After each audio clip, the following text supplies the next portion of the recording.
অনেক ব্যথা করছে, তুমি ঠিক করে চুমু দিতে পারো না? কি বলছিস এসব? আর ওখান দিয়ে রক্ত বের হচ্ছে কেন? তুমিই তো কামড় দিলে, আবার তুমি বলতেছো রক্ত বের হচ্ছে কেন? ন্যাকা। কখন দিলাম কামড়? চুমু দিতে গিয়ে কামড় দিছো, এভাবে চুমু দিতে গিয়ে কামড় দিলে না বউ থাকবে না তোমার। ঘুমিয়ে আছি, হঠাৎ করে অনুভব করলাম কেউ যেন আমার ঠোঁটে চুমু খাচ্ছে আর আমার চুলগুলো আলতো করে ভুলিয়ে দিচ্ছে। আমি অনুভবকে স্বপ্ন মনে করে আমি ওকে আমার ঠোঁটের সাথে চেপে ধরি আর ঠোঁটে একটা কামড় বসিয়ে দিই। কামড় বসানোর পরই উফ শব্দ পেলাম। পেয়ে চোখ খুলতে দেখি আমার মামাতো বোনের ঠোঁট দিয়ে রক্ত বেরোচ্ছে আর ও আমার দিকে লজ্জা লজ্জা চোখে তাকিয়ে আছে। তখন বুঝতে পারলাম আমার এগুলো স্বপ্ন ছিল না, সবগুলোই সত্যি ছিল। আমি ধমকে সুরে বললাম, তুই এখানে কি করিস আর ঠোঁট দিয়ে রক্ত বেরোচ্ছে কেন? তার মানে তুমি এতক্ষণ এরকম করলা? ছি ছি ছি, আমি তোমাকে আমি বউ থুকু সরি বোনের চোখে দেখি আর তুমি কিনা এসব? তুমি জানো তুমি আর আমি অনেক বছরের ছোট বড়, তোমার আমার বয়সের অনেক পার্থক্য, আর তুমি তো পিচ্ছি একটা মেয়ে, তোমার সাথে তো আমার যায় না, তুমি এখনো ছোট মানুষ। আমি অত কিছু বুঝি না, আমি তোমাকে ভালোবাসি আর আমি তোমাকেই বিয়ে করব। এই কথা বলার সাথে সাথেই একটা থাপ্পড় মারলাম আর বললাম, ছোট মানুষ এত বড় বড় কথা বলো কেন? কেবল পর দশম শ্রেণীতে আর এখনই প্রেমে পড়েছো? এরপর সে তো রুম থেকে চলে গেল। থাপ্পড়টা জড়িয়ে দিয়েছিলাম, চোখ দিয়ে পানি বের হইতেছে। যদিও মারার পর আফসোস করতেছি, কারণ আমারও কিছু ভালো লাগে সেতুকে, কিন্তু ও আমার অনেক ছোট। ওকে তো এখনো ওকে তো অনেক কোলেও নিয়ে থাকছি। আসুন এখন পরিচয়টা দেই। আমার নাম শুভ, আমি অনার্স চতুর্থ বর্ষে পড়ি, আর গল্পের নায়িকা হলো আমার মামাতো বোন। আর বাকিটুকু ওপরে তো পড়েইছেন। সে তো চলে যাওয়ার পর আবার ঘুম, বুঝেননি? মামার বাড়িতে আসছি, ঘুম থেকে উঠে কি করব? রাতের সময় মামার বাড়ি আসছি, তাই সেতুর সাথে দেখা হয়নি। আর ওইসব ঘটনা ঘটলো সকালে। আসলে আমার 5টা মামা, আর তারা সবাই এক বাড়িতেই থাকে, জয়েন্ট ফ্যামিলি। পরে 10টার পর ঘুম থেকে উঠলাম, উঠে ফ্রেশ হয়ে বাইরে আসতেই 5টা মামি ডাকা শুরু করলো, শুভ আসো ভাত খেয়ে যাও। আমি বললাম, মামি আপনার কি পাগল হলেন নাকি? সবাই ডাকতেছেন, সব করে খাবো কেন? এদের ভিতরে সেতুর আম্মু যেটা সেটা বেশি ডাকতেছে। আমি মামির উদ্দেশ্য করে বললাম, এত নাম ধরে না ডেকে বললেই হয়, জামাই আসেন ভাত খান।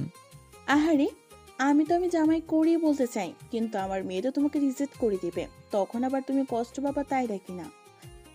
এই কথা বলার সাথে সাথে সব আমি হাসাহাসি শুরু করলো। পরে নানি ডাক দিল, গেলাম, গিয়ে দেখি নানি করে ভাত নিয়ে রাখছে। নানি খেতে দিল, আমি খেতে বসলাম। খেয়ে উঠে শুয়ে থেকে ফোন চাপতেছি আর সকালের কথা ভাবতেছি। তখন মামি ডাক দিল, আমি গেলাম। মামির কাছে যেতে মামি বলল, কে, সকালে কি হয়েছিল? সে তোর চোখে জল নিয়ে বের হলো আর রাগ করে নাকি স্কুলে চলে গেল। কিছু না মামি, ঘুমাইছি অনেক দেরি করে, আর ও গিয়ে ডাক দিছে, ওর ডাক শুনে আমি ওকে ধমক দিছি, তাই হয়তো। আমি পাঠাইছিলাম ডাকতে ভাত খেতে আসার জন্য।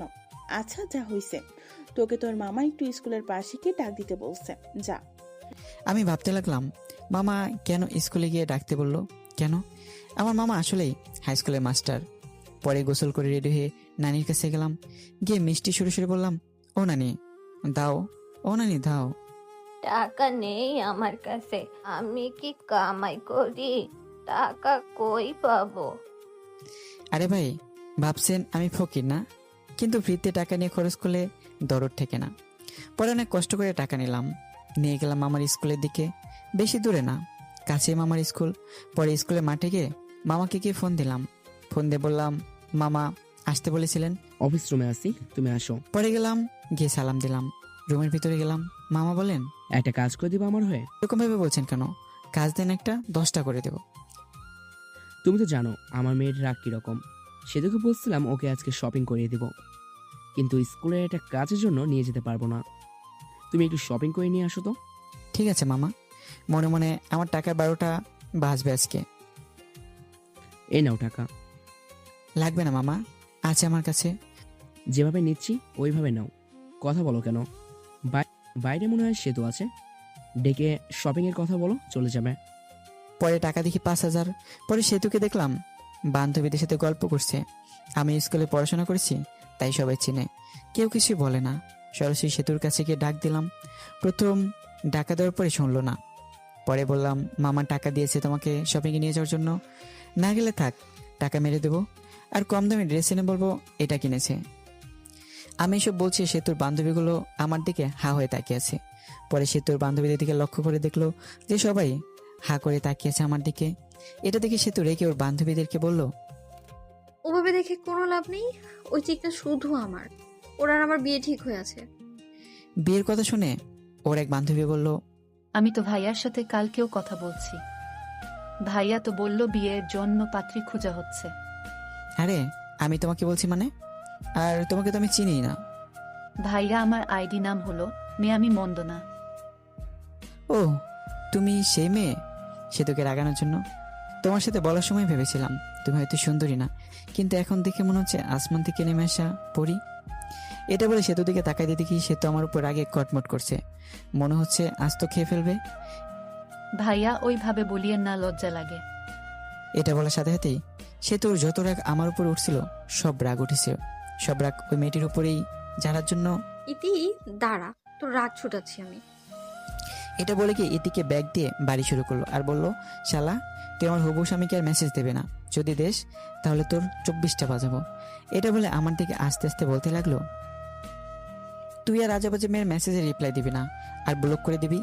আমি নিশ্চয়ই শুনলাম, আর কিছু বললে আমাকে ব্যাগ দিয়ে বাড়ি শুরু করতো। স্কুল থেকে সরাসরি শপিং মলের দিকে রওনা দিলাম। স্কুল থেকে বের হয়ে অটো ডাকলাম। অটোতে যাব না, রিক্সাতে যাব, তুমি রিক্সা ডাকো। রিক্সায় গেলে শরীরের সাথে শরীর লাগবে, আর মানুষ দেখলে প্রবলেম হতে পারে। আমরা তো প্রেম করি, তাই এক রিক্সাতে যেতেই পারি, লোকে কি বলে বলো, তা আমার কিছুই যায় আসে না। পাগল হয়েছো নাকি? আমরা প্রেম করলাম কবে? আচ্ছা বাদ দাও ওসব, রিক্সা ডাকো, শপিং করতে যাব।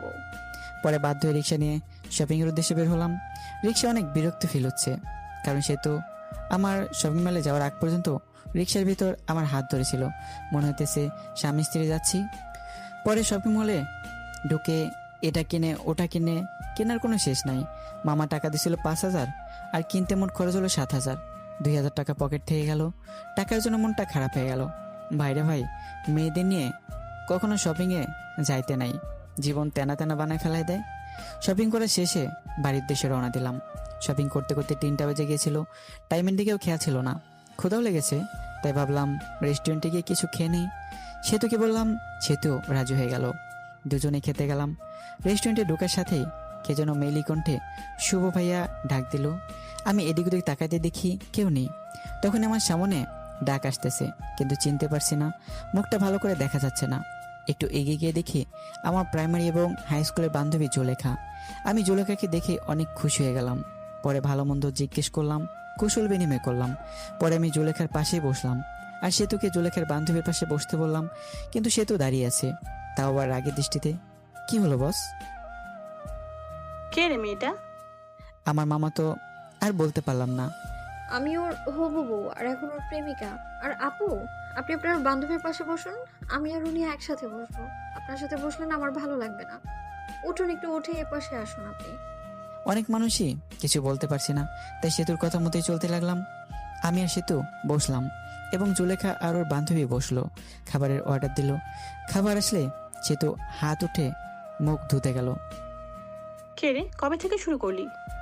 আরে ওসব কিছুই না, আমার মামাতো বোন আমাকে অনেক ভালোবাসে, তাই এরকম করে। সামথিং সামথিং মামা। এরই মধ্যে সেতু চলে এসেছে, তাই চুপ হয়ে গেলাম। টেবিলে খাবার দিয়ে গেছে, খাবার খাওয়া শুরু করলাম। খাবার খেতে খেতে জুলেখা সেতুকে জ্বালানোর জন্য বলতে লাগলো, শুভ, তুই তো অনেক শুকিয়ে গেছিস, আয় তোকে খাওয়াই দেই। স্কুলে থাকতে তো অনেক খাওয়াই দিছি, হাই স্কুল পাশ করে চলে গেলি আর খাওয়াই দিতে পারি নাই। কি বলিস এসব? তুই কবে খাওয়াই দিলি? মিথ্যা বলিস কেন? একটা চোখ মেরে জুলেখা বলল, আর গার্লফ্রেন্ড সামনে এত বোকা সাজতে হবে না। সে তো আমার দিকে অগ্নি দৃষ্টিতে তাকিয়ে আছে, মানুষের জন্য কিছু বলতে পারছে না। আই উঠ, আর খেতে হবে না, অনেক খেয়েছিস, চল বাড়ি চল, বাড়ি যাব। খাওয়া তো হয়নি, এখনই যাব মানে?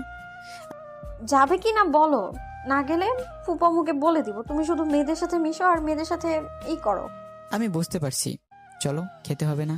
ওঠার আগে সেতু জুলেখাকে বলল, টাকাটা দিয়ে দিন। জুলেখা শুধু তাকিয়ে তাকিয়ে দেখছে। পরে রেস্টুরেন্ট থেকে এসে রিক্সা নিয়ে বাড়ির দিকে রওনা দিলাম। রিক্সা ওঠার সাথে সাথে সেতু বলল, তুমি এত লুচ্চা কেন? আমি লুচ্চা মানে? কি লুচ্চামি করছি তোমার সাথে? হ্যাঁ, সকালে এত জোরে কিস করছো যে আমার ঠোঁটটাই কেটে গেছে। আবার ওই মেয়ে নাকি তোমাকে ভাত খাওয়াই দিছে। ছি ছি, আমরাও তো পড়ি, কাউকে তো কিছু খাওয়াই দিই নাই। তুমি ছোট থাকতেই খাওয়াই দিচ্ছ। এখন তো অনেক বড় হয়েছো, এখন মনে হয় অনেক কিছু খাও মেয়েদের কাছ থেকে। আরে আমি তো আগে মেয়েদের সাথে কথা বলি নাই, আর এখন মেয়েরা কি খাওয়াবে? হ্যাঁ, মিথ্যা বলো কেন? জুলেখা তো আমার সামনেই বললো। মিথ্যা বলছে জুলেখা। আরও সে তো অনেক কথাই বললো। বলতে বলতে বাড়ি এসে গেছি, পরে ভাড়া দিয়ে দিলাম। বাড়িতে এসে ফ্রেশ হয়ে একটু বসে আছি আর ভাবছি আমার টাকা গেল 2050টা। সে তো কি মামাকে বলে টাকাটা দিয়ে যাবে? 50 টাকা না দিলেও চলবে, কিন্তু আর বাকি টাকা দিলে ভালো হতো। আরে ভাই, ভাবছেন এত টাকা চিন্তা করছি কেন? আসলে আমি মধ্যবিত্ত ফ্যামিলি থেকে বড় হয়েছি, কিন্তু আমার নানা অনেক ধনী ব্যক্তি। সেই সুবাদে মামাদের অনেক টাকা। যারা মধ্যবিত্ত ফ্যামিলি থেকে বড় হইতেছে তারাই জানেন মধ্যবিত্ত ছেলেদের 1 টাকা খরচ করলে হিসাব করতে হয়। এইসব ভাবতেছি, তখনই এসে বলল, কিরে তোর মন খারাপ নাকি? না নানি, এমনিতেই বসে আছি। এ বলে নানি চলে গেল। তখনই সে তো আসলো, বলল আম্মু তোমাকে ডাকে। আমি গেলাম, গিয়ে মামিকে ডাকলাম। ও মামি, ও মামি, মামি। রুমের ভিতর আয়। রুমের ভিতর যেতেই মামি দেখি টেবিলের উপর নাস্তা রান্না করে রেখেছে কাউনের চাল দিয়ে। মামি ডাকলেন? নানি, সে তো বললো ডাকলেন নাকি? তোমার জন্য কাউনের চাল দিয়ে নাস্তা রান্না করছি, বসে বসে খাও। আমি খেতে বসলাম। কাউনের চালের নাস্তা খেতে অনেক টেস্ট। খেতে খেতে বললাম, সেতু খাইছে? না, খাই নাই। কই মনে হয় গেল ঘুরতে, এসে খাবে বললো। খেয়ে উঠে আমি মামাতো ভাইয়ের সাথে ঘুরতে গেলাম। যে নানির বাড়ি গেলেই ওই মামাতো ভাইয়ের সাথে ঘুরি। ঘোরাঘুরি করে বাড়ি ফিরে অন্য মামির ঘরে গেলাম। খেয়ে নানির ঘরে আসলাম। এসে শুয়ে ফোন চাপতেছি। কিছুক্ষণ সময় যাওয়ার পর মামারা সবাই এসে পড়েছে। মামারা সবাই নানির ঘরে এসে গল্পগুজব করে। নানির বয়স হয়ে গেছে আর নানু ভাইয়া মারা গেছে, তাই আর কি। মামিরাও আসে, সবাই অনেকক্ষণ গল্প করে। ওই দিনও গল্প করতেছি, তখন সে তো এসে বললো, ভাইয়া তোমার ফোনটা দাও তো। মামা মামি সবাই বসে আছি, তাই ফোন দিয়ে দিলাম। কিছু না বলে আমরা গল্প করতেছি। সেতু তো মোবাইল পেয়ে প্রথমে ঢুকলো মেসেজে। ঢুকে দেখে অনেক মেয়ে মেসেজ দিছে। মেসেজ দেওয়ার অবশ্য কারণ আছে, ওটা বলবো না।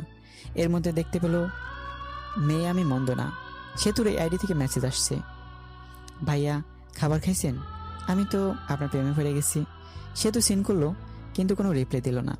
মেসেজ সিন করা দেখে আবার মেসেজ দিল, কি হলো ভাই, চুপ থাকা মানে কি? আমি বুঝে নেব আপনি আমাকে ভালোবাসেন। সেতু রিপ্লাই দিল আমি হয়ে। সেতুর বান্ধবীর নাম সীমা। কিন্তু আমি তো আমার মামাতো বোনকে ভালোবাসি। ভাইয়া, সেতুর তো বয়ফ্রেন্ড আছে, তাও একটা না, অনেকগুলা, যেগুলো হিসাব করে শেষ যাবে না।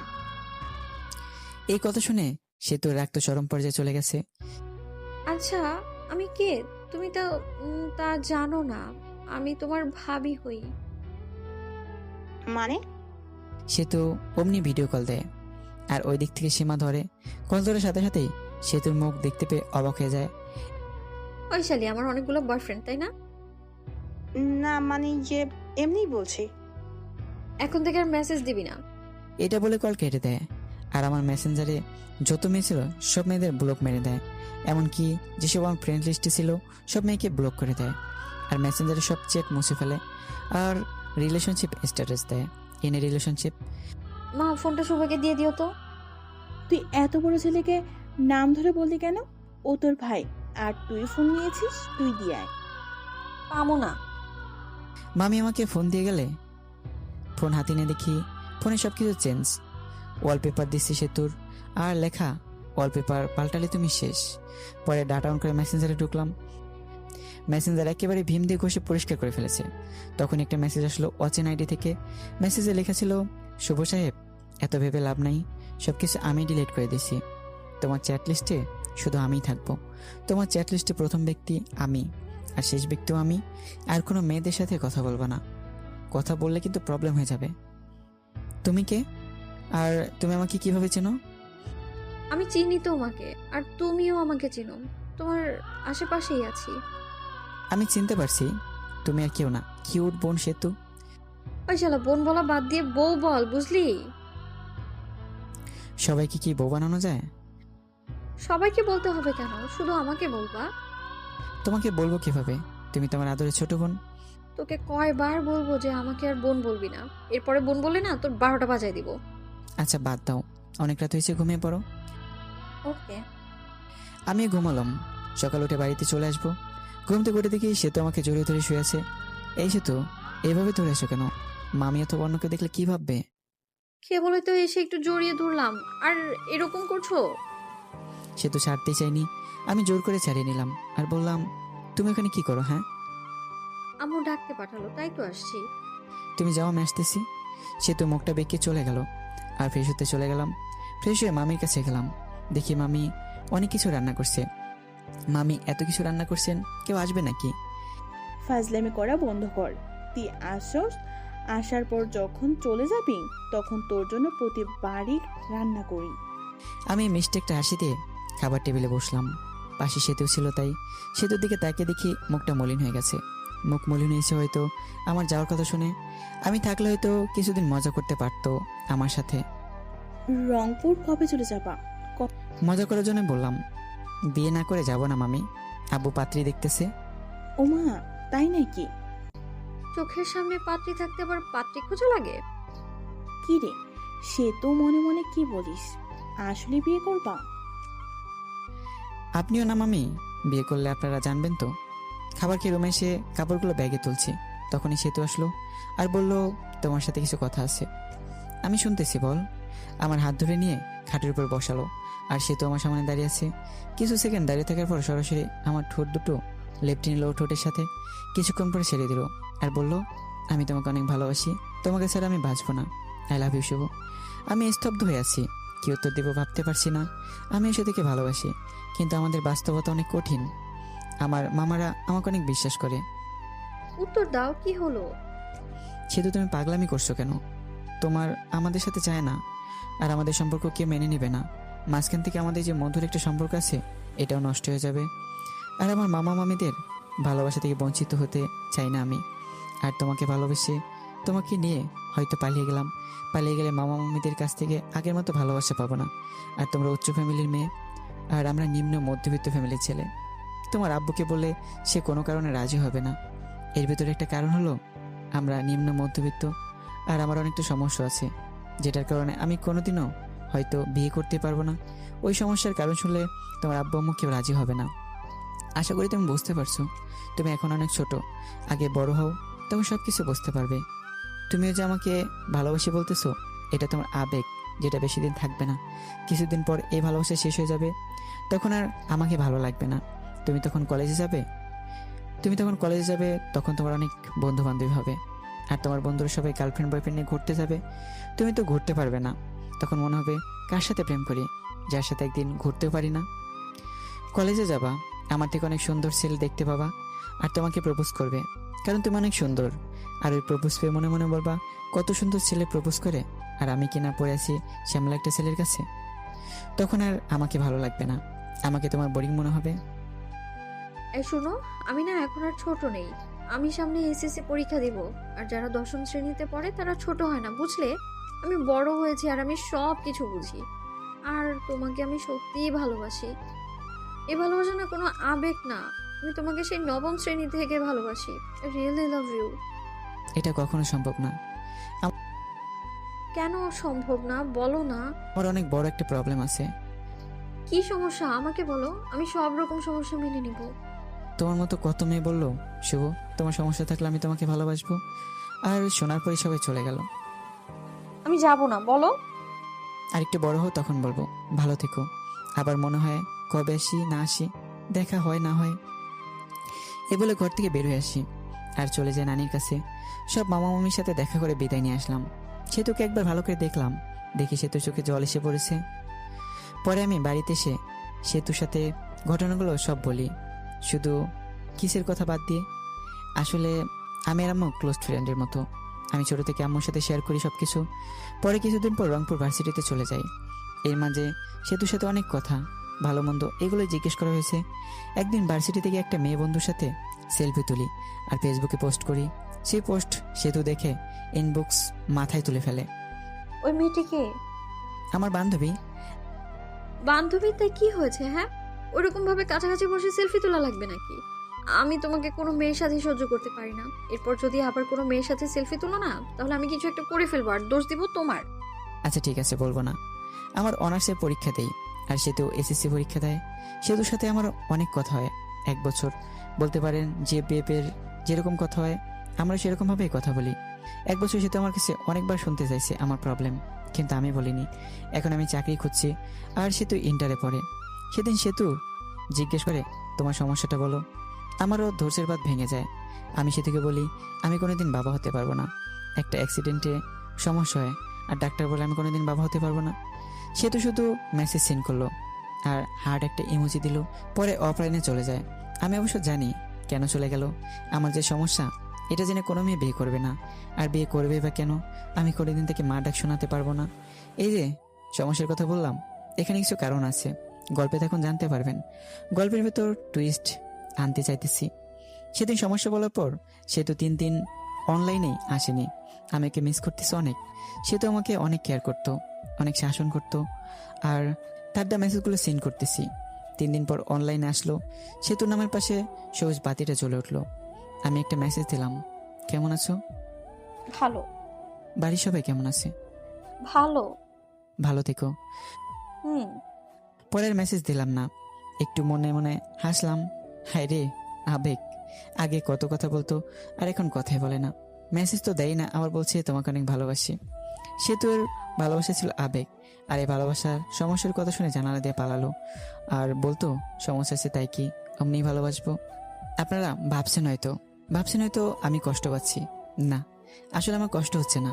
আজকে নতুনভাবে কেউ কথা বলা বাদ দেয়নি। অনেকে এরকম ভাবে বলতো ভালোবাসি, কিন্তু সমস্যার কথা বলতেই কথা বলা বন্ধ করে দিছে। যদিও অন্য মেয়েদের থেকে সেতুর ব্যাপারটা একটু আলাদা, কারণ সেতুকে আমি ভালোবাসি, আর ভালোবাসাও না ভালো লাগা, এই আর কি। সেতুকে মিস করি, আর মেসেজগুলো মিস করি, এটাই। তাছাড়া আর কিছুই না।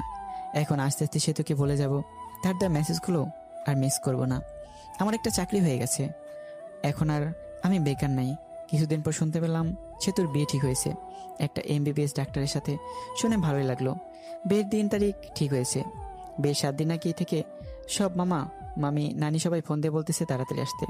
আর বলবেই বা না কেন, পাঁচ আমার একমাত্র ভাগিনা, অনেক আদরের। আর আমি ছোটবেলায় মামার বাড়ি বেশি থাকছি। কিন্তু এটা ওটা বলে বলি বিয়েতে যেতে পারবো না।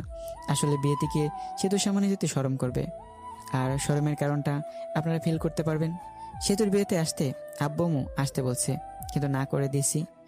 আম্মু আসার জন্য অনেক জোর করে নাই, জোর করলে আসতেই হতো, কারণ আম্মু উপরে সব কথাগুলো জানে। আমার জীবনে সব ঘটনা আম্মুর সাথে শেয়ার করি। বিয়ে 4 দিন আগে সেতু মেসেজ দিছে, ভাইয়া বিয়ে আসবে না কেন? আসলে 1 বছর কথা বলার পর তোমাকে ভালোবেসে ফেলেছিলাম, আর তুমি মাঝপথে ছাইড়া দিলে। সবকিছুই সম্ভব, কিন্তু নিজের চোখের সামনে ভালোবাসা বিসর্জন দেওয়া সম্ভব না। আপনাকে দিয়ে যদি আমি মা হতে না পারি, তাহলে বিয়ে করে লাভ কি? আপনাকে তো কেউ বিয়ে করবে না।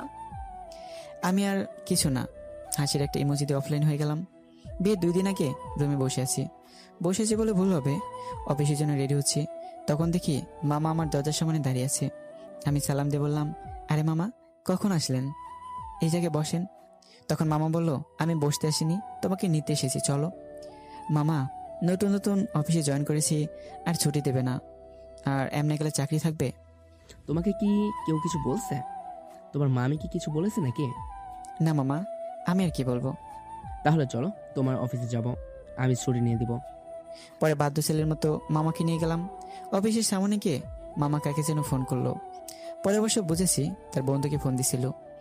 কিরে, কি অবস্থা? ওই পাশের লোকটির কথা শুনতে পারলাম না। আমি তোর অফিসের সামনে দাঁড়িয়ে আছি। লোকটি কি বললো শুনতে পেলাম না। কিছুক্ষণ পর দেখি আমাদের অফিসের বস বের হয়ে আসলো। আশা দেখে সালাম দিলাম। ওয়ালাইকুম আসসালাম। শুভ আমার ভাগিনা, ওর ছুটি লাগবে। আরে শুভ, তোর ভাগিনা হয় আগে বলবি তো, বললেই আগেই ছুটি দিয়ে দিতাম। শুভ ছুটি চাইছিল কিন্তু দেই নাই, আরো বকা দিছি। এখন তো জানলি, ছুটি দিবি নি না চলে যাব আমি?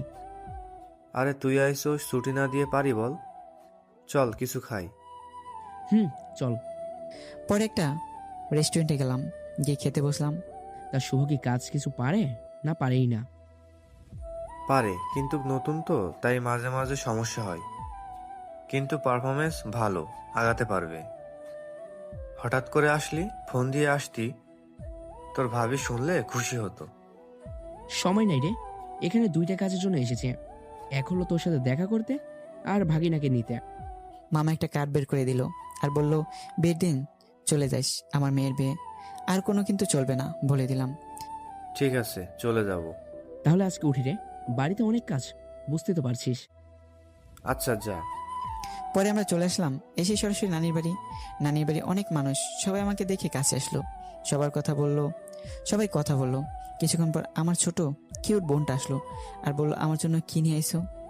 কিছুই না। আমার সাথে কথা নাই, যাও। ঠিক আছে। নীলাকে আম্মু চকলেট দেয়। পরে ছোট বোনটা চকলেট নিয়ে দৌড় দিল। আমি আম্মুর সাথে কথা বললাম, বলে ফ্রেশ হয়ে কিছু খেয়ে নিলাম। সেতুর সাথে এখনো দেখা হয়নি, অনেক খুশিতে আছে মনে হয়। বিয়ের সব আয়োজন কমপ্লিট করা হলো। বিয়ের দিন যেটা ভাবি নাই ওই কাজটা হয়েছে। আরে ভাই, যেটা ভাবতেছেন ওটা হয় নাই। আপনারা ভাবছেন সেতুর সাথে বিয়ে হবে, কিন্তু বিয়ে হবে না। আসলে আমি মেয়েদের উপর কোনোদিনও ক্রাশ খাই নাই, বলতে পারেন কাউকে প্রথম দেখে ভালোবেসে ফেলিনি। কিন্তু সেতুর বিয়েতে একটা মেয়েকে দেখি, যাকে দেখে পুরাই ফিদা হয়ে যায়, ভালোবেসে ফেলেছি। কিন্তু মেয়েটাকে চিনি না। মামার বাড়ির আত্মীয়দের যতগুলো মেয়ে আছে সবগুলোকেই চিনি, কিন্তু এই মেয়েকে চিনলাম না। অত ভেবে লাভ নাই শুভ, আগে ভাব মেয়েটাকে কিভাবে পটানো যায়। যেভাবে হোক বিয়ের কয়দিনের ভিতরে পটাতে হবে, না পটালে হাতছাড়া হয়ে যাবে। যেভাবে সেই কাজ। দেখতে পেলাম মেয়েটা একাই বসে আছে, তার কাছে গিয়ে বসলাম। বসে বুকের বাঁ পাশে হাত দিয়ে বলতে লাগলাম, আহ ইস। আপনার কোনো সমস্যা হয়েছে, ডাক্তারকে ডাক দিতে বলবো। ইস, দেখতে পারছেন বুকের বাঁ পাশে চিনচিন করছে। ডাক্তারকে ফোন করব। এই ব্যথা ডাক্তার দিয়ে ভালো হবে না, এই ব্যথা ভালো হতে হলে আপনাকে লাগবে গো, আপনাকে। আরে আপনি কি বলেন এসব? আপনি পাগল হয়েছেন নাকি? প্রেমে পড়লে যদি পাগল হতে হয় তাও হবো তোমার জন্য। কি বলেন এসব? এটা বলে মেয়েটি চলে গেল। আমি ওর চলে যাওয়ার দিকে তাকিয়ে রইলাম, ধ্যান ধরে বসে আছি। তখনই মামা বলল, শুভ ওই কাজটা করতো। কাজ করতে চলে গেলাম, কিন্তু মেয়েটার মায়াবী চোখগুলো, এলোমেলো চুল, সুন্দর চাহনি, মিষ্টি মিষ্টি হাসি, সব মিলে পুরো জোস। ভাবতে লাগলাম নামটা কিভাবে শোনা যায়। বাড়িতে যতগুলো লোক আছে তাদেরকে খাবার দিতে হবে, আর আমার দায়িত্বটা হলো খাবার টেবিল ঘুরে ঘুরে দেখা। টেবিলের উপর সবকিছু রাখা হবে, সব আত্মীয়দের যা কিছু খাবে সব নিয়ে নিয়ে খাবে। এটাই দেখা লাগবে, কোন জায়গায় তরকারি শেষ হলো, পানি শেষ হলো, কারো খেতে প্রবলেম হচ্ছে কিনা। এত কাজ আর বিয়েবাড়ি, এত মেয়েদের মাঝে আমার চোখ শুধু ওই মেয়েটাকেই খুঁজছে। বিয়েবাড়িতে মেয়ে পটানোর আর কথা বলার একেবারে পারফেক্ট জায়গা। অবশেষে সবাইকে খেতে দেওয়া হলো। অনেকে আসলো, কিন্তু মেয়েটা আসতেছে না। কিছুক্ষণ পর সেতুর বড় বোনের সাথে আসলো ওই মেয়েটি। পরে খাবার পরিবেশন করা হলো। আমি আসতে সেতুর বড় বোনের নাম রিধি। রিধি আপু যে টেবিলে বসেছে ওই টেবিলে গেলাম। রিধি আপুকে বললাম, একা খাচ্ছ? একলা খাবো কেন, এই যে কত মানুষ আমার আশেপাশে। আচ্ছা, আমাকে সাথে নিয়ে খেলেও তো হয়। একটা মাংসের টুকরা খাইয়ে দাও। হা কর, খাওয়াই দিতেছি। আপা, এই মেয়েটার নাম কি? কোন মেয়েটা? তো ডান পাশেরটা। ও, ওর নাম আফরিন। এ হলো। আর কিছু শুনতে চাই না, নামটা দিলেই চলবে। আচ্ছা, মেয়েদের নাম শুনে কি করবি? আবার প্রেমে পড়ে গেলি নাকি? আফরিন সবকিছু শুনতেছে আর অবাক দৃষ্টিতে আমাদের দিকে দেখছে আর খাচ্ছে। কি যে বলো না তুমি। প্রেমে পড়ে কি করবি? ফুপুকে বল একটা বিয়ে করে ফেল, বয়স তো আর কম হলো না। আর কিছুদিন পরে বুড়ো হয়ে যাবি, বউ পাবি না। আফরিনের মতো একটা সুন্দর মেয়ে পেলে তো এখনই বিয়ে করে ফেলতাম। আফরিন একটু কাশি দিল খাক খাক করে। আর নিধি, কি বলি তুই? আর আমি এটা বলে ওখান থেকে চলে আসলাম। বেশিক্ষণ থাকলে প্রবলেম হয়ে যেত। সবার খাওয়া শেষ হলো, তখন মামা বলল, শুভ তুমি কি কিছু খাইছো? না মামা। তুমি তাহলে নিজের রুমে যাও, খাবার পাঠিয়ে দিতেছি। কিছুক্ষণ পর সে তোর শ্বশুরবাড়ি থেকে লোক আসবে, তখন তো আর কিছু খাইতে পারবা না। খাবার খেয়ে ভালো ড্রেস পরে নিজেকে পরিবর্তন করো, গরমে ঘামের কারণে ড্রেসটা নষ্ট হয়ে গেছে। ঠিক আছে মামা। পরে চলে গেলাম নিধির রুমে। গিয়ে দেখি নিধি, আফরিন আরও কয়েকটা মেয়ে বসে থেকে ফোন চাপছে। আমাকে দেখে নিধি বলে উঠলো, কিরে বান্দর, এখানে কি করস? আফরিনের দিকে তাকলাম, তাকে না দেখে থাকতে পারলাম না। কাকে রে? বুঝবি না রে। আপনারা হয়তো ভাবছেন নিধির ঘরে খেতে যেতে বললো কেন। এখানে একটা কারণ হলো, বাড়িতে অনেক আত্মীয়, এখন আমাকে আলাদাভাবে খাওয়াতে হলে আলাদা একটা রুম তো লাগবেই, তাই না? তখনই মামা খাবারের প্লেট নিয়ে ঢুকলো আর আমি টেবিলে বসে পড়লাম। মামা নিধিকে দেখতে পেয়ে বলল, এটা আমার ছোট মামা। ওকে চাচু। আমার সামনে রেখে তরকারির বাটি, ভাতের বাটি আর যা কিছু আয়োজন করছিল সব খেতে বসেছি। তখন ছোট মামি এসে বলল, শুভ ভাত নাও, তরকারি নাও, এমনকি মামি তুলেও দিল। আমি খেতে লাগলাম। ছোট মামি চলে গেল, মেজো মামি আসলো। মেজো মামি এসে তরকারি দিল, ভাত দিল, আমিও নিলাম। পেট ভরে গেছে। মেজো মামি চলে যাওয়ার পর আসলো সেতুর আম্মু, এসে বলল তরকারি নাও। আমি বললাম নিব না, তবুও জোর করে দিল। এদিক দিয়ে তো আমার অবস্থা খারাপ। পরে সোজা মামি এসে আরও দিয়ে গেল। আমার পেটে তো ঢুকছেই না। পিছনে তাকিয়ে দেখি নিধি আর ওর সাথে বসে থাকা মেয়েগুলো হাসতেছে। আর কাটাকে নুনের ছিটা দেওয়ার জন্য নিধি এসে বলল, চামচ দিয়ে মাংসের প্লেটে দিয়ে বলল, এই নে খা বেশি করে। আমার অনেক রাগ উঠে গেল, মনটা চাইতেছে ধরে পিটাই। প্লেটে মাংস দিয়ে নিধি পাশে চেয়ারে বসলো আর ওর সাথে মেয়েগুলোকে ডাক দিল, আয় আমরা সবাই ওর পাশে বসে থাকি, যাতে ও খাওয়া বাদ দিয়ে পালাতে না পারে। ব্যাক্কেল মেয়েগুলো সবাই পাশে এসে বসলো, সাথে আফরিন সহ। আফরিন মনে মনে বলতেছে, আমাকে অনেক জ্বালাইছস, এখন একটু প্রতিশোধ নেই। আফরিনও মাংস তুলে দিল আর বলল, খাও, খাইলে শরীর ভালো থাকবে। আফরিনের এই কথা বলার সাথেই বললাম, ভেবেছিলাম খাবো না, কিন্তু এখন খাবো। হাজার হলো আমার গার্লফ্রেন্ড এত আদর করে দিল, আমি কি না খেয়ে পারি? আফরিন তোর আগে ফায়ার। আর বাকি মেয়েগুলো হাসতেছে। এর মধ্যে নিধির একটা কল আসে আর একটু দৌড়ে যায় কথা বলার জন্য। তখনই আফরিন আবার মাংস দেয় রাগ করে, আদর করে দিচ্ছি, খা, না খেয়ে উঠতে পারবি না। এবার দেওয়া দেখে রাগ করে উঠে গেলাম। এত খাবার খাওয়া যায় নাকি? রাগ ওঠার কারণে মাংসের ঝোল ঠোঁট দিয়ে ভরিয়ে নিলাম। আর আফরিনের অপ্রস্তুত অবস্থায় সরাসরি লিপকিস করেই তোর। পরে আর আফরিনের সামনে যায়নি। কিছুক্ষণ পর সেতু শ্বশুরবাড়ির লোক আসবে, কিন্তু সেই জন্য সব কিছু আরও সুন্দর করে সাজানো হলো। কিন্তু সেই সময়ই সেতুর শ্বশুরবাড়ির লোকজন আসার কথা ছিল, ওই সময় পার হয়ে যাচ্ছে, কিন্তু কেউ আসছে না। তখন মামা কল করে ঘটকের কাছে। ঘটক মনে হয় কি বললো তা শুনে মামা চোখে পানি এসে গেছে এবং মামা মাথায় হাত দিয়ে বসে বলল। পরে আমি আরও মামার দিকে এগিয়ে গেলাম, গিয়ে জিজ্ঞেস করলাম কি হয়েছে। মামা যা বলল তাতে তো আমার হুঁশ উড়ে যাওয়ার মতো অবস্থা। কথা হলো, সেতু যার সাথে বিয়ে হওয়ার কথা ছিল সে নাকি অন্য মেয়েকে নিয়ে পালিয়ে গেছে। বাকি মামারা ওই মামাকে সান্ত্বনা দেওয়ার জন্য বললো, চিন্তা করিস না, আমরা তো আছি। সেতুর আব্বু উঠে আমার দিকে তাকালো আর বাকি মামারা আমার দিকে তাকালো। তারপর মামারা কি মনে হয় চোখাচুকি করে চলে গেল আমার বাবার কাছে। আব্বুকে কি যেন বললো, আব্বু হ্যাঁ হো করলো। পরে আম্মুর কাছে গিয়ে ওই কথাগুলোই বললো। পরে আম্মু আমার কাছে আসলো আর বললো সেতুকে বিয়ে করতে। কিন্তু কিন্তু আম্মু, সেতু তো আমাকে পছন্দ করে না। তখনই আমার মামার এসে পড়লো আর বলতে লাগলো, শুভ না করিও না, বুঝতেই তো পারছো। পরে আমিও রাজি হয়ে গেলাম। বর্ষে থেকে বিয়ের স্টেজে বসে পড়লাম। বিয়ে পড়ানো শেষ হলো, বরকনে একসাথে করে মিষ্টি খাওয়ানো হলো। একটু আর চোখে আফরিনকে দেখলাম। দেখি আফরিন মনটা খারাপ করে আছে। হয়তো আফরিনও ভালোবেসে ফেলেছিল আমাকে। যার কপালে যার নাম লেখা থাকে ঘুরে ফিরে সেই জীবনসঙ্গী হয়। পরে বিদায় নিয়ে চলে আসলাম আমার বাড়ি। আগে ফোন দিয়ে বলা হয়েছিল ঘর সাজানোর, তাই ঘর সাজিয়ে রেখেছে। এসে বউ আগে ঢোকানো হলো। কিছুক্ষণ পর আমি গেলাম, দেখি সে তো ঘোমটা দিয়ে বসে আছে। আমি গিয়ে একটু কাশি দিলাম, সে তো বসে আছে। কোনো সারা শব্দ না পেয়ে আমি গিয়ে সেতুর ঘোমটাতে তুললাম। তখন সেতু বলল, আপনার লজ্জা করে না হাঁটুর বয়সী মামাতো বোনকে বিয়ে করতে? আমি শকড খেয়ে এলাম। যখন প্রেম করতে চেয়েছিলি তখন এই কথাটা কোথায় ছিল? আমি তোমাকে বিয়ে করতে চাইনি, তোমার বাপেই বিয়ে করে দিছে। আচ্ছা বলেন তো, আপনাকে বিয়ে করে লাভটা কি? আর আপনার সাথে থাকার কোনো কোলবালিশের সাথে থাকা তো একই কথা। আপনি তো কোনোদিন বাবা হতে পারবেন না। আমি কি ইচ্ছে করে এরকম আক্রান্ত হয়েছি? আল্লাহ এরকম চাইছে, তাই আমি বাবা হতে পারবো না। কত স্বপ্ন ছিল ডক্টর বেটাকে বিয়ে করে 2টা বাচ্চা নিব, কত মজা করব। কিন্তু ডক্টর বেটা অন্য বেটিরে নিয়ে ভাগ্যা গেল। কপাল খারাপ আমার। আমরা একটা বাচ্চা কিনে নিয়ে আসতে পারবো, তাই না?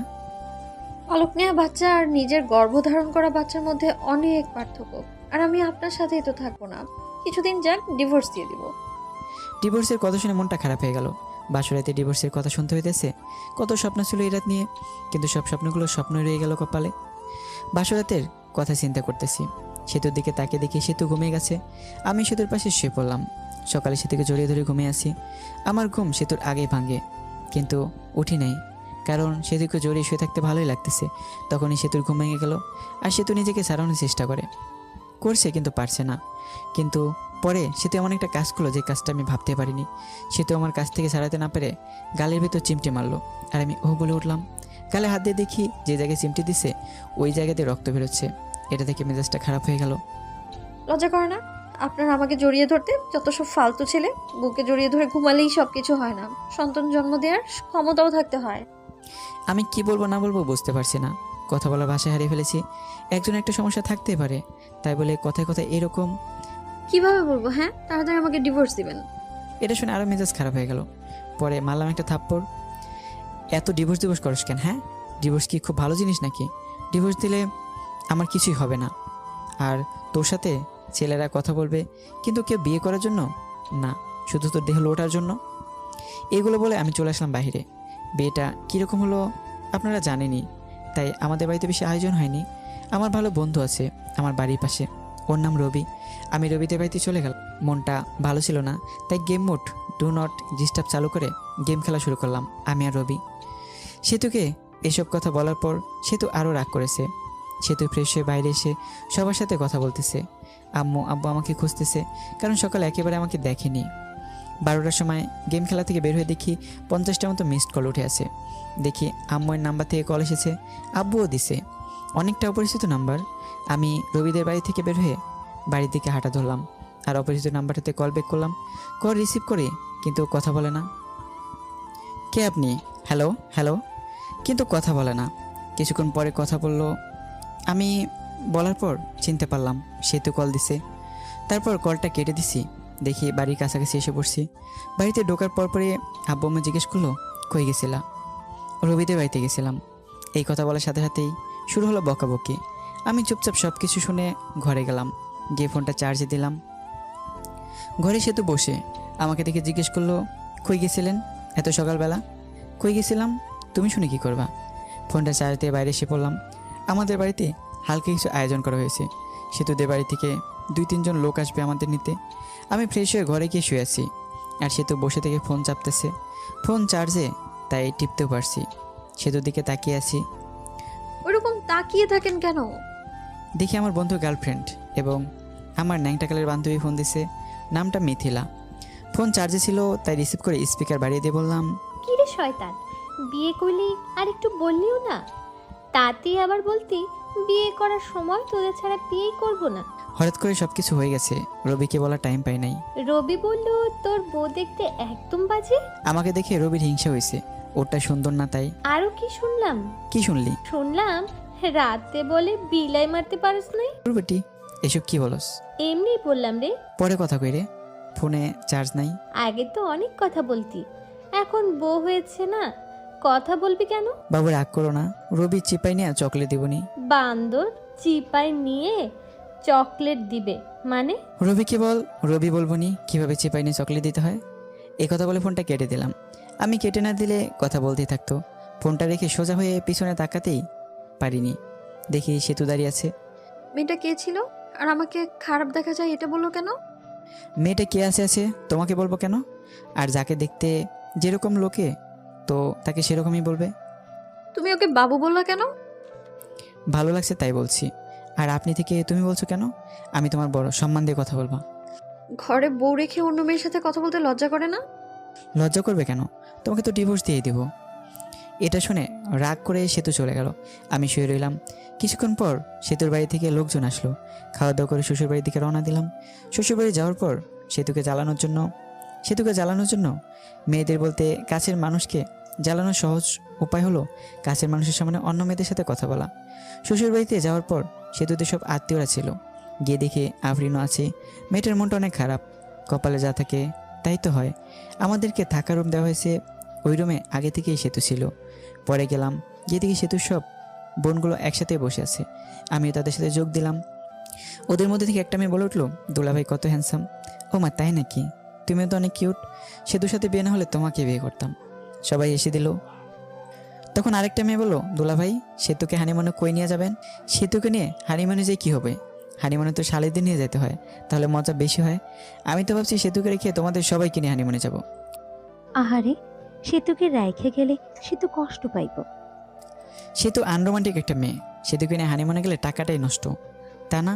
তোমরা অনেক রোমান্টিক মনে হইতেছে। সেতুর দিকে তাকে দেখি সেতু সাপের মতো ফোঁস করতেছে। যা তোরা সবাই যা, ঘর থেকে বের হ, আমি ঘুমাবো, অনেক ঘুম পাচ্ছে। চলে যাচ্ছি, তোর স্বামীর ভাগ আমি নিব না। এই বলে সবাই চলে গেল। সেতু দরজা আটকে দিল। আর আমার কাছে এসে বলতে লাগলো, ছি ছি, অন্য মেয়েকে হানিমুনে নিয়ে যেতে চাই, শরম করে না? বুঝলাম না, আমি তোদের সাথে মজা করে বলছি। পরে সেতু শুয়ে পড়লো, আমি শুয়ে থেকে গেম খেলতেছি ফুল সাউন্ড দিয়ে, যেন সেতু ঘুমোতে না পারে। বাইরে গিয়ে গেম খেলুন, আমার ঘুমের সমস্যা হচ্ছে। সমস্যা হলো অন্য ঘরে গিয়ে ঘুমাও। সেতু পরে ফোনটা নিয়ে রেখে দিল। আমি বাচ্চাদের মতো শুয়ে রইলাম। এভাবেই ঝগড়া, সেতুর অপমান। আমি কোনোদিনও বাবা হতে পারবো না। সে ডিভোর্স চায় প্রতিদিন, আমি কিছুই বলি না। 7 দিন শুনলাম এসব। এখন রংপুর চলে যাচ্ছি, অফিসে সেতুকে রেখেই যাচ্ছি। পরে সব কিছু ঠিক করে সেতুকে নিয়েও যাব। সবার কাছ থেকে বিদায় নিয়ে এলাম। এখন সেতুর কাছে গেলাম, ভালোভাবে থেকো আর দোয়া করো আমার জন্য। দোয়া করে কি হবে? তুমি মরলেই আমি খুশি হব। তুমি এটা বলতে পারলে? যেটা সত্যি সেটাই বললাম। আমি আর কিছু না বলে চলে আসলাম। হাসি মুখে বের হয়ে আম্মুমার কাছ থেকে বিদায় নিলাম। কিন্তু ওই সময় আমার খুব কষ্ট হচ্ছিল। মনে হচ্ছিল যে আমি কান্না করি। আমি এত বিরক্ত হয়ে গেছি যে কেউ একজন আমাকে মারার কথা বলছে। ভিতরে কষ্ট আর বাইরে হাসি নিয়ে চলে গেলাম চাকরি করতে। সকালে গাড়িতে গেছি, তাড়াতাড়ি পৌঁছেছি। রাতে আম্মুর ওই জায়গায় কল দিয়েছিলাম। আম্মুকে জিজ্ঞেস করছি সেতুর কথা। সেতুকেও ফোন দিয়েছিলাম কিন্তু রিসিভ করেনি, কেটে দিছে। পরের দিন সকালে উঠে অফিসের জন্য রেডি হয়ে অফিসে গেলাম। যাওয়ার পরে পিয়ন এসে বলল, ম্যাডাম আপনাকে ডাকলো। আমি ভাবতে লাগলাম, আগে তো স্যার ছিল, এখন ম্যাডাম কই থেকে আসলো? বাবা বাবি বাদ দিয়ে গেলাম ম্যাডামের রুমের সামনে। গিয়েই, ম্যাডাম আসতে পারি? আসেন। আমি ভিতরে গিয়ে ম্যাডামকে দেখে তো অবাক, কারণ ম্যাডাম আর কেউই নয়। বিয়েবাড়ির সে আফরিনকে দেখে ভয় পেয়ে গেলাম। বিয়েবাড়িতে যা কিছু করছি, চাকরি থেকে বের করে দেয় নাকি আবার। ভয়ে ভয়ে কাছে গিয়ে, আপনি আমাকে ডেকেছেন ম্যাডাম? তা কেমন আছেন? আর আপনার বউ কেমন আছে? আমি ভালো আছি, আর আমার বউ ভালো আছে। ভালো থাকলেই ভালো। ম্যাডাম, সেদিনের ভুলগুলোর জন্য আমি দুঃখিত, মাফ করে দেবেন। ওসব আমি ভুলে গেছি। আপনার বউকে সাথে নিয়ে এসেছেন? না, কিছুদিন পর নিয়ে আসবো। নিয়ে আসলে আমাদের বাড়িতে নিয়ে আসেন সময় করে। আপনি বসের কি হন? আপনার বস আমার বাবা হয়। এমনি আপনার সাথে দেখা এবং অফিসটা ঘুরে দেখতে এসেছি। ম্যাডাম, তাহলে আসি, অনেক কাজ করতে হবে, অনেকদিন পর আসলাম তো, দেখতেই তো পারছেন। এরপর কোনোদিন দেখা হলে ম্যাডাম বলবা না, নাম ধরে বলবা এবং তুমি করে বলবা। জি। পরে আসলাম কেবিনে বসে কাজ করা শুরু করলাম। কাজ শেষ করে ম্যাচের দিকে রওনা দিলাম। আজকে অফিস ছুটির আগে বের হয়েছি, কারণ হলো একটা বাসা খুঁজে বের করতে হবে। ম্যাচে তো আর বউ নিয়ে থাকা যাবে না। বাসা খুঁজে পেলাম, বাসা ঠিক করে ম্যাচে ফিরলাম। পরের দিন বাসায় শিফট হব। এখন বাসা থেকে অফিস যাওয়া আসা করি। আমি রংপুর এসেছি 7 দিন হয়ে গেছে। এই 7 দিনে সেতুকে কল মেসেজ দিছি, কিন্তু কোনো রিপ্লাই পাইনি। একদিন সেতু, আব্বাম্মু এবং সেতুর আব্বাম্মু সবাই একসাথে বসে গল্প করছিল। তখন সেতু সবাইকে একটা প্রশ্ন করে, আম্মু, ওর কি কোনোদিন বড় কোনো অ্যাক্সিডেন্ট হয়েছিল? না, শুভ তো খুব সাবধানে চলাচল করে। সবাই নাই করলো, কারণ আমার তো অ্যাক্সিডেন্ট হয়নি। কিন্তু ও তো বললো ওর একটা বড় অ্যাক্সিডেন্ট হয়েছিল, তারপর থেকে ও বাবা হওয়ার ক্ষমতা হারিয়ে ফেলেছে। তোমার সাথে মজা করার জন্য বলেছে এসব। ও তো কোনো ডাক্তার দেখানোর জন্য হাসপাতালে যায়নি। আমি তো অনেক বড় ভুল করে ফেলেছি। কি ভুল? আমি তো শুভর কথা বিশ্বাস করে শুভর সাথে অনেক খারাপ ব্যবহার করেছি। শুভর কাছ থেকে ক্ষমা চেয়ে নিও, তাহলেই হবে। পরে সেতু ওইখান থেকে চলে আসে আর ঘরে এসে ভাবতে লাগে পুরনো কথা। এখন আমাকে কিভাবে পটানো যায় সেটাই ভাবতে হবে। আমাকে জানানো যাবে না যে ওই সব জানে। ওকে যখন আমি এতটাই ভালোবাসি এর কথা বলেছিলাম, ও তখন বলেছিল এটা আবেগ। আমি তো কত কিছুই বলেছিলাম, তারপরে তো আমি কত খারাপ ব্যবহার করলাম। এখন শুভকে আমায় মেনে নেবে? এখন শুভ ভালোবাসার কথা বললে কী ভাববে? শুভর সাথে তো আমি এই কয়দিনে কথা বলিনি। অনেকবার ফোন দিচ্ছে, আমি তো ফোনটাও ধরিনি। পরে তো আবার ফোন দিবেই, তখন কথা বলবো।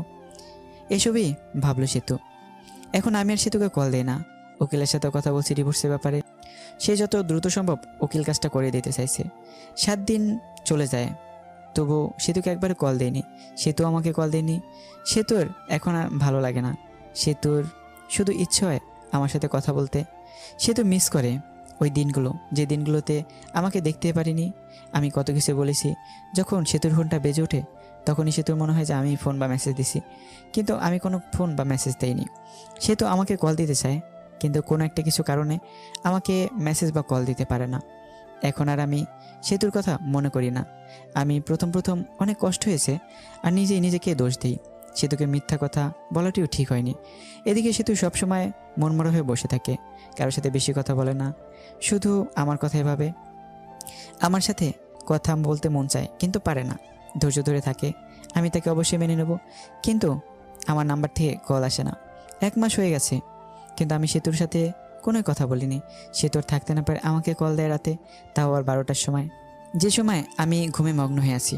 প্রথমবার ফোন ঢোকার পর ফোন রিসিভ করিনি, কারণ আমি ঘুমেছিলাম। পরের বার কল দিতেই আমার চোখে ঘুম ঘুম চোখে দেখি একটা কল এসেছে। পরে নাম্বার না দেখি কলটা রিসিভ করে বললাম, হ্যালো, কে? আমি আমিটা কে? আমাকে চিনতে পারোনি? আমি সেতু। আরে বোন, কোন সেতু? আর এত রাতে ঘুমে ডিস্টার্বের জন্য কল করছো কেন? আমি তোমার বউ সেতু। বউ কথা শুনে নাম্বারটা ভালোভাবে দেখলাম, সেতুই কল দিছে। পরে ভাবতে লাগলাম, আব্বুমুর কোনো কিছু হলো নাকি? এত রাতে ফোন দিছে সেতু। আব্বুমুর কিছু হয়েছে নাকি ফোন দিছে? আব্বু আম্মুর কিছুই হয়নি, কথা বলার জন্য ফোন দিয়েছি। ফাজলামো রাখো। বিয়ে ফেললোকে ভাইকে গেছে নাকি আবার এখন প্রবলেম হয়েছে দেখে ফোন দিছে? আচ্ছা, কোনো কিছু ভেবো না, সরাসরি আমার এখানে চলে আসো, আমি সবাইকে ম্যানেজ করে নেব। ঘরের স্বামী থাকতে পালিয়ে যাব, তাও অন্য কোনো পুরুষের সাথে? কেন? স্বামী তো শুধু কাগজে কলমে। আচ্ছা বাদ, কালকে অফিসে যেতে হবে, বাই। আর এত রাতে কল দিবা না, যত সব ফালতু। এইটা বলে ফোন কেটে দিই আর ফোন বন্ধ করে রেখে ঘুমিয়ে পড়ি। এদিকে সেতুর মনটা আরও খারাপ হয়ে যায়। আমি কি এতটা খারাপ ব্যবহার করেছি যে শুভ ভেবেই নিছে আমার বয়ফ্রেন্ড আছে? ছি, নিজেকে নিজের উপর ঘৃণা হচ্ছে।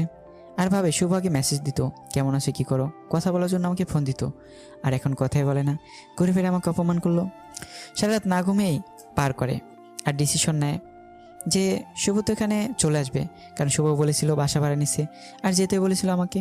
সকাল উঠে আব্বুর কাছে গিয়ে বলে, আব্বু আমাকে শুভর বাসায় রাইখে আসেন, আর আমি যাব, এটা ওকে বলবেন না। আব্বু মেনে নেয় আর বিকেলে গাড়িতে তারা রওনা দেয়। আমার এখানে এসে আব্বু দরজায় কলিং বেলে চাপ দেয়। আমি তখন ভাবতে থাকি এই সময় আবার কে আসলো। অলসতা নিয়ে দরজা খুলতেই যাই, দরজা খুলে তো অবাক। আমি তখন আব্বুকে বলি, তোমরা আসবা, বলবা না আমি স্ট্যান্ডে আনতে যেতাম? সেতু বললো তোকে সারপ্রাইজ দিবে, তাই না জানিয়ে চলে আসলাম। আচ্ছা বসো, তোমাদের খাবারের ব্যবস্থা করি। আমি সেতুর সাথে কোনো কথাই বলি না। একবার তাকে দেখেছি, সেতু অনেক শুকনো হয়ে গেছে, মনে হলো অনেক দিন ধরে খাবার ঠিক মতো খায় না আর ঘুমায় না। আমি সেতুকে দেখেও না দেখার ভান করলাম। সেতু আমার দিকে অসহায়ের মতো তাকিয়ে আছে। সেতুর দিকে লক্ষ্য না করে আমি খাবার কিনতে গেলাম। অবশ্য নিজে রান্না করে খাই, আজকে শরীরটা ভালো ছিল না তাই রান্না করিনি। হোটেল থেকে খাবার এনে আমি আব্বু সেতুকে নিয়ে খেতে বসেছি। তুমি কি প্রতিদিন বাজারের কেনা খাবার খাও নাকি? না আব্বু, রান্না করেই খাই, আজকে ভালো লাগছিল না তাই রান্না করিনি। তোমরা আসবে জানলে রান্না করতাম। আরে ভাই, আমি সব কিছুই রান্না করতে পারি, এইসব কিছু রান্না আমার মা আমাকে শিখেছে। খাবার খেয়ে আব্বুকে রুম দেখিয়ে দিলাম আর আমি আমার রুমে আসলাম। সে তো আগে থেকে আমার রুমে গিয়ে বসে আছে। আমার রুমটা অনেক সুন্দর করে সাজিয়ে রেখেছে। রুমটা এমনভাবে সাজিয়েছে যেটা লিখে প্রকাশ করতে পারছি না। ঘরে গিয়ে দেখি সেতু বিছানায় শুয়ে কার সাথে যেন কথা বলছে। কথা বলা থেকে জিজ্ঞেস করলাম, বেবের সাথে কথা বলছে নাকি? তখন সেতু ফোনটা রেখে, আচ্ছা তোমার সমস্যাটা কি বলো তো? সেই দিনও বিএফ এর কথা জিজ্ঞেস করলে, আবার আজকেও বলতেছো বিএফ এর কথা। আমি অতটাও খারাপ না যে ঘরের স্বামী রেখে অন্য কারোর সাথে প্রেম করবো। এরপর না এমন কথা বলবে না আর কখনো, ঠিক আছে? স্বামী তো শুধু কাগজে কলমে, কিছুদিন পর তো ডিভোর্স হয়ে যাবে। ডিভোর্সের পর পটাতে হবে, তাতে তো সময় লাগবে। ডিভোর্সের পর জন্য তাড়াতাড়ি বিয়ে করতে পারো, সেই জন্য হয়তো আগেই পটিয়ে রাখছো। আর হ্যাঁ, তোমার জন্য একটা খুশির খবর আছে। আমি উকিলের সাথে কথা বলেছি, কিছুদিন পরেই ডিভোর্স পেপার দিয়ে দেবে, তখন আর আমার মুখ দেখতে হবে না। ডিভোর্সের কথা শুনে সেতুর মুখটা শুকিয়ে গেছে আর সেতুর চোখে জল এসে পড়েছে। ওদিকে লক্ষ্য না রেখে বললাম, শুয়ে পড়ো, রাত অনেক হয়েছে। সেতু চুপচাপ অন্যদিকে শুয়ে পড়লো। আমি কোলবালিশটা জড়িয়ে ধরে ঘুমিয়ে পড়লাম। সকালে ঘুম থেকে উঠে দেখি সেতু আমাকে জড়িয়ে ধরে ঘুমিয়ে আছে। জড়িয়ে ধরে আসে দেখে সেতুকে ধমক দিয়ে বললাম, আমাকে জড়িয়ে ধরে আছো কেন? আমাকে জড়িয়ে ধরতে পারো নাই? কারণ আমার সন্তান জন্ম দেওয়ার ক্ষমতা নাই। এটা বলে ওয়াশরুমে চলে গেলাম। পরে সেতু রান্না করলো, আমি বসে থেকে ফোন চাপলাম। খাবার খেয়ে আমি অফিসের জন্য বের হলাম আর আব্বু বলল চলে যাবে, তাই তাকে গাড়িতে উঠিয়ে দিতে বাস স্ট্যান্ডে গেলাম। আব্বুকে গাড়িতে তুলে দিয়ে আমি অফিসে চলে গেলাম। অফিসে যেতে দেরি হয়েছে। অফিসে গিয়ে ডেস্কে গিয়ে বসতে বসতে পিয়ন এসে বলে গেল ম্যাডাম যেতে বলেছে। ম্যাডাম কয়েকদিন পর আসলো। পরে গেলাম, গিয়ে নাম ধরে ডাক দিলাম, আফরিন কেমন আছো? ভালো, তুমি কেমন আছো? আর অফিসে আসতে দেরি করলা যে? আব্বু সেতুকে রাখতে এসেছিল, আমি আব্বুকে গাড়িতে তুলে দিয়ে আসলাম, সেই জন্যই দেরি হলো। ও, তোমার বউ এসেছে? কালকে আমার জন্মদিন, সেই জন্য আসছিলাম তোমাকে দাওয়াত দিতে। তো সেতুকে নিয়ে চলে যাবা, আমাদের বাড়িতে না গেলে কিন্তু আমি কেক কাটবো না, বলে দিলাম। আরে তোমার জন্মদিনে আমি না যাই, আমি তো আগেই যাব। হাসিটা অনেক সুন্দর।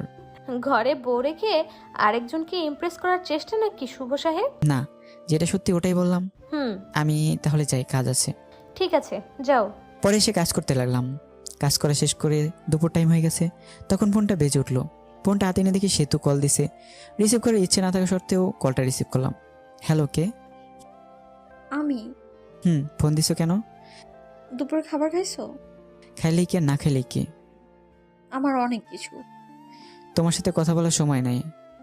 এই বলে ফোনটা কেটে দিলাম। আপনারা ভাবছেন সেতুর সাথে এরকমভাবে কথা বলছি কেন? সেতু যেদিন আমাকে মরে যাওয়ার কথা বলেছিল, সেদিন থেকে সেতু আমার মন থেকে উঠে গেছে। মন থেকে এবার উঠে গেলে ওই মনে ওই মানুষটিকে বসানো যায় না। দুপুরের খাবার খেয়ে আবার কাজ করা শুরু করলাম। কাজ শেষ করে বাড়িতে গেলাম। যাওয়ার পর সেতুকে বললাম, আমি কিছু কেনাকাটা করতে যাব, তোমার কি কিছু লাগবে? আমি একটা নতুন ড্রেস কিনবো। আমি ফ্রেশ হয়ে আসতে আসতে তুমি রেডি হয়ে নাও। আমি ফ্রেশ হয়ে এসে দেখি সেতু সুন্দর করে সেজে বসে আছে। সেতুকে ঠিক হলুদ পরির মতো লাগছে। সেতুর দিকে হা হয়ে তাকিয়ে আছি। সেতু বলল, ওইরকম করে তাকিয়ে থাকলে আমি ক্ষয়ে যাব। পরে আমার হুঁশ ফিরল। আমি রেডি হয়ে বাইরে এসে রিক্সার জন্য দাঁড়িয়ে আছি। তখন একটা রিক্সা থেকে ভার্সিটির ভালো একটা বান্ধবী নেমে এসে জড়িয়ে ধরে বলল, দোস্ত, কি খবর, কেমন আছিস? তোর তো খোঁজই পাওয়া যায় না। এরকমভাবে কেউ জড়িয়ে ধরে নাকি? মানুষ দেখলে কি ভাববে? সেতুর দিকে তাকিয়ে দেখি সেতু পরে আগুনের মতো গরম হয়ে আছে। এর মধ্যে সেতু বলে উঠলো, এই তুমি এভাবে জড়িয়ে ধরে আছেন কেন? শুভ কি রে এই মেয়ে? হ্যালো। আমি হলাম ওর বিয়ে করাবো। তুই বিয়ে করলি কবে? আমাকে একটু জানাইলিও না। আপনারা জানাই কি হবে? ওর থেকে 2 ফিট দূরে গিয়ে দাঁড়ান। শুভ ভাবি এরকম করে কথা বলছে কেন? ওর একটু রাগ বেশি তো, পরে তোর সাথে কথা বলি রে। বান্ধবী চলে গেল। ওই মেয়েটা আপনাকে জড়িয়ে ধরলো কেন? ছি ছি ছি, আপনার লজ্জা করে না ঘরে বউ রেখে অন্য একটা মেয়ের সাথে এসব করতে? না জানি কত মেয়ের সাথে এরকম করেন আপনি। আমাকে দেখে কি লুচ্চা মনে হয়? হ্যাঁ, এর কোনো মেয়ের সাথে কি করি না করি সেটা আমার একান্তই ব্যাপার। এখন আর তোমার একান্ত ব্যাপার নেই, কারণ তোমার বউ আছে, আর বউটা হলাম আমি। তুমি তো আমাকে স্বামী হিসেবে মানোই না। কিছুক্ষণ চুপ থাকলো সেতু। আচ্ছা, আমাকে মাফ করে দাও। আগের ব্যবহারের জন্য আমি অনেক সরি। আমাদের বাচ্চা না হলে আমরা বাচ্চা একটা কিনে আনবো। আমি ভাবতে লাগলাম সেতু এসব বলতেছে কেন। আমি তো আগে তো খারাপ ব্যবহার করতো না। ও জেনে ফেলেছে যে আমি ওর সাথে মিথ্যা বলেছি। কি ভাবো? মার্কেটে চলে আসছি, চলো শপিং করি। পরে কিছু কেনাকাটা করলাম, আর আপনার জন্য একটা গিফট কিনলাম। সেতুর জামা কাপড় কিনলো। কিনে বাসায় এসে আমাদের রাখা জিনিসগুলো রেখে সরাসরি চলে গেলাম আফরিনদের বাড়ি। গিয়ে দেখি অনেক সুন্দর করে সাজানো। যদিও জন্মদিন পালন করা আমি পছন্দ করি না। আমরা বাড়ির ভিতরে ঢুকতে আঙ্কেল আন্টি আফরিন আমাদেরকে দেখে খুশি হয়ে গেছে। সেতুকে দেখেও আরও বেশি খুশি হয়েছে। সেতু আফরিনের সাথে চলে গেল, আর আমি একা একা বসে আছি, কারণ আমার পরিচিত কেউ নাই। বসে বসে গল্প লিখতেছিলাম। আসার সময় অবশ্য সময় পেলে গল্প লিখি। তখন একটা মেয়ে এসে বলল, আপনি শুভ ভাইয়া না? আমি শুভ। আপনাকে চিনতে পারলাম না। আমি আপনার একজন গল্প পাঠক। আপনার সাথে অনেক কথা হয়েছে মেসেজে। মনে মনে বললাম, আমি তো অনেক মেয়ের সাথেই কথা বলি, এটা আবার কি? আপনার গল্পগুলো অনেক সুন্দর। আমি তো আপনার প্রেমে পড়ে গেছি। আমার প্রেমে মানে? এখন তো তুমি পিচ্চি মামাতো বোন গল্প লিখছো। এই গল্পটাও অনেক অনেক সুন্দর। শুক্রিয়া। আপনার সাথে একটা সেলফি তুলি? আমি কি কোনো ভিআইপি ব্যক্তি নাকি যে সেলফি তুলতে হবে? তুলতে হবে। মেয়েটি যেই সেলফি তুলতে এলো তখনই সেতু এসে ওই মেয়েকে ধাক্কা দিয়ে ফেলে দেয় আর বলে, এই তোমার সমস্যা কি? হ্যাঁ, এতক্ষণ কথা বলছো, ভালো কথা, তাই বলে শরীরের উপরে এসে এভাবে সেলফি তুলতে হবে? ভাইয়া, কে উনি? পিচ্চি মামাতো বোন, আমার বউ। আপনি লিখেছেন সে তো আপনাকে দেখতে পায় না আর ভালোবাসে না। ভালো না বাসলে তো এরকম রিয়াক্ট করতো না। এখন হয়তো ভালোবাসে। মেয়েটি চলে গেল। আমি চলে গেছি আর অন্য মেয়ের সাথে টাঙ্কি মারা শুরু করছো না? এখন থেকে আমার সাথেই বসে থাকবা। রাত 11টার সময় আমি, সেতু, আফরিন আর আফরিনের কিছু বান্ধবী বসে মজা করছি। হ্যালো ফ্রেন্ডস, তোমাদের একটা কথা বলবো। তোমাদেরকে বলেছিলাম আমি কারো প্রেমে পড়েছি, কিন্তু নামটা বলি নাই। আজকে নামটা আমি বলবো। তাকে আমি প্রথম দেখেই ভালোবেসে ফেলেছিলাম। শুভ সেতু, আমার এখানে আসো তো একটু। আমি আর সেতু গেলাম। তখন শুভ, এই যে একে দেখছো, একে দেখেই ভালোবেসে ফেলেছিলাম, কিন্তু ভালোবাসাটা মনে রয়ে গেছে। কারণ এই যে মেয়েটা সেতু, সেতু হলো শুভর বউ। এটা বলেই আফরিন ঢুলতে ঢুলতে চলে গেল। অনেক ড্রিঙ্ক করেছে হয়তো, ওর কথাগুলো নিজের ওপর নিজেরই অনেক রাগ উঠে গেল। শালার কেন যেসব করতে গেলাম। পরে আমরাও চলে আসি আর ভাবতে লাগি সেটা কি সত্যি আমাকে ভালোবাসে। যদি ভালো নাই বাসতো তাহলে তো মেয়েদের সাথে কথা বলার সময় জেলাস ফিল হতো না। ভাবতে ভাবতে বাসায় চলে আসি। পরের দিন অফিস বন্ধ ছিল। আমার মাথায় একটা কথায় ঘুরপাক খাচ্ছে, সেতু কি সত্যি আমাকে ভালোবাসে। পরের দিন অফিস বন্ধ থাকায় সেতু বলে চলো একটু ঘুরে আসি, তুমি তো আমাকে নিয়ে একটু ঘুরতেও যাও না। আমি রাজি হয়ে যাই, ঘুরতে যাই। সেতুর সাথে ঘুরতে ভালোই লাগছিল। সেতুকে ফুচকা খাওয়াই দিছি, আরও অনেক অনেক রোমান্টিকভাবে দিনটা পার করলাম। 2 দিন কেটে দিয়েছি, কিন্তু সেতুর সাথে খারাপ ব্যবহার করিনি, বরং রোমান্টিকভাবেই দিনগুলো পার করেছি। হঠাৎ করে একদিন অফিস থেকে তাড়াতাড়ি চলে আসি, কারণ বাড়িতে এসে ফ্রেশ হয়ে আবার কোম্পানি কাজের জন্য বাইরে যাব। দরজা এসে ধাক্কা দিতে দরজা খুলে গেল। ঘরে ঢুকে দেখি সেতু মনে হয় কারোর সাথে কথা বলছে। মিষ্টি মিষ্টি এসে কথা শোনার জন্য কোনো রকম শব্দ না করে ওর কাছে গেলাম। জানিস, শুভ তো মনে হয় আমাকে মেনে নিয়েছে। শুভ জানে না যে আমি ওর মিথ্যে কথা ধরে ফেলেছি। আমি জানি ওর কোনো সমস্যা নেই। আমি এই কথা শুনে বুঝতে পারলাম ও সব কিছু জেনে ফেলেছে, যে আমি সন্তান দিতে পারবো না, এটা মিথ্যা কথা। আমি নতুন একটা আইডিয়া বের করলাম, কারণ সেতু আমাকে এখনও ফুলফিলভাবে ভালোবাসেনি। কোনো শব্দ না করে একটু পিছিয়ে এসে সেতুকে ডাক দিলাম। সেতু ফোনটা কেটে দিয়ে আমাকে জিজ্ঞেস করলো, তুমি এত তাড়াতাড়ি এসছো? আসতে সমস্যা হয়েছে? না, সমস্যা হবে কেন? আর আমি আরো খুশি হয়েছি তোমার সাথে বেশি সময় কাটাতে পেরে। আসাতে সমস্যা হয়েছে। এসব বলতে বলতে সেতু আমাকে সে জড়িয়ে ধরলো, আর জড়িয়ে ধরেই ঠোঁটে একটা শুকনো চুমু দিল। আমি সেতুকে ছাড়িয়ে ফ্রেশ হয়ে চলে গেলাম। ফ্রেশ হয়ে এসে দেখি সেতু টেবিলে খাবার সাজিয়ে রেখেছে। খেতে বসলাম। সেতুকে বললাম, তুমি খেয়েছো? না, চলো একসাথে খাই। নিজে হাত দিয়ে খেতে ইচ্ছে করছে না। আসো আমি খাইয়ে দিই। সেতু খুশি হয়ে গেল। খাবার খেতে সেতুকে জিজ্ঞেস করলাম, আচ্ছা সেতু, তুমি তো এখনো সত্যি আমাকে ভালোবাসো তাই না? অনেক ভালোবাসি। এই যে আমি বাবা হতে পারবো না, এটা যখন তোমার রিলেটিভরা জানবে তখন তোমাকে অনেক কিছু বলতে পারে। তখন কি তুমি আমাকে ছেড়ে চলে যাবে? ওকে কি বলে বলুক, তাতে আমার কিছুই যায় আসে না। আমি তোমাকে কখনোই ছেড়ে যাব না। আমি একটা দীর্ঘ নিঃশ্বাস নিলাম। কথা বলার মাঝে খাওয়া শেষ। খাবার শেষ হওয়ার পর রেডি হয়ে সেতুকে একটা চুমু দিয়ে কাজের জন্য বের হলাম। বাড়ি থেকে বের হয়ে একটা বন্ধুর সাথে দেখা করলাম। ওই বন্ধুর বড় ভাই ডাক্তার, আর তাকে দিয়ে একটা মিথ্যে রিপোর্ট বানাবো। পরে ওই বন্ধুকে সব কিছু খুলে বলি, আর বলি তোর ভাবির ভালোবাসা পরীক্ষা করার জন্য একটা ফেক রিপোর্ট বের করতে হবে। রিপোর্টটা এমন হবে যে আমি বাবা হতে পারবো না, এটা রিপোর্ট। প্রথমে বন্ধু রাজি হয়নি, পরে অনেক জোরাজুরিতে রাজি হয়। পরে সব কিছুই বুঝিয়ে দিয়ে চলে গেলাম আমার কাজে। কাজ থেকে আসলাম, আর আসার সময় সেতুর জন্য আইসক্রিম আর ফুচকা নিয়ে আসলাম। গিয়ে দেখেছি সেতু অনেক খুশি হয়ে গেল। প্রতিদিন অফিস থেকে আসার সময় সেতুর জন্য অনেক কিছু কিনে নিয়ে আসি। এটা দেখে সেতু অনেক খুশি হয়, আর আমাকে একটা করে কিস করতো। 7 দিন যাওয়ার পর রিপোর্ট বের করে। পরে আমি আমার বন্ধুকে বলি, এটা বাড়িতে গিয়ে দিয়ে আসবি যখন আমি অফিসে থাকবো। বন্ধুটাই তাই করে। আমি অফিসে থাকাকালীন বন্ধু আমার বাড়িতে যায় আর রিপোর্টটা দেয়, আর সেতু রিপোর্টটা নিয়ে পড়তে থাকে। পড়ে দেখে আমি কোনোদিন বাবা হতে পারবো না। ওখানে সব লেখা আছে, আর কারণও লেখা আছে। সেতুর মনটা তখন খারাপ হয়ে যায়। সে কি করবে বুঝতে পারে না। শুভর সাথে সংসার করবে কি করবে না কিছুই বুঝতে পারছে না। আমার সাথে থাকার সময়গুলোর কথা ভাবতে থাকে। এসব ভাবতে ভাবতে কোন দিক দিয়ে সময় পার হয়ে যায় সে তো জানেই না। আর আমি অফিস থেকে চলে আসি, আর সেতুর জন্য ফুচকা নিয়ে আসি। বাড়িতে এসে দেখি সেতু মন খারাপ করে বসে আছে।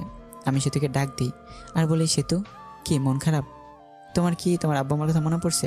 সেতু কোনো কথা না বলে রিপোর্টের কাগজটা আমার হাতে দিল। আমি কাগজটা নিয়ে বললাম, এসব তো তুমি জানোই। তাহলে তোমার মা বাবাকে জিজ্ঞেস করার পর তোমার মা বাবা কেন বললো যে তুমি মিথ্যে বলছো, তুমি বাবা হতে পারবে? কারণ আম্মু জানে না।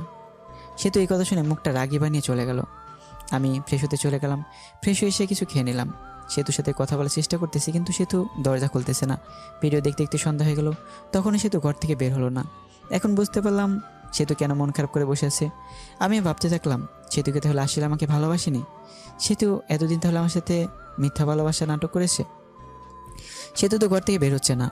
সন্ধ্যা রান্নাটা মনে হয় আমারই করতে হবে, তাই রান্না করতে গেলাম। রান্না করার প্রায়ই শেষ। তখনই ঠান্ডা পানি মনে গরম পানিতে হাত দিছি, আর হাতটা গেল পরে ওমা বলে চিৎকার দিতেই উঠি, কিন্তু আফসোস ধরার মতো কেউই নেই। পরে নিজের হাত ধরে ঠান্ডা পানিতে কিছুক্ষণ ডুবে রাখলাম। এরপর ডাক্তারের কাছে গিয়ে হাতটা মেডিসিন লাগিয়ে নিয়ে আসলাম। হাত একেবারে ছুলে গেছে, দেখতে অনেক বিশ্রী হয়ে গেছে। রান্নাকে শেষ করে সেতুকে ডাক দিলাম, বললাম, সেতু দুপুরের খাবার খাওনি, এখন রাতের খাবারটা খেয়ে নাও, তা না হলে শরীর খারাপ করবে।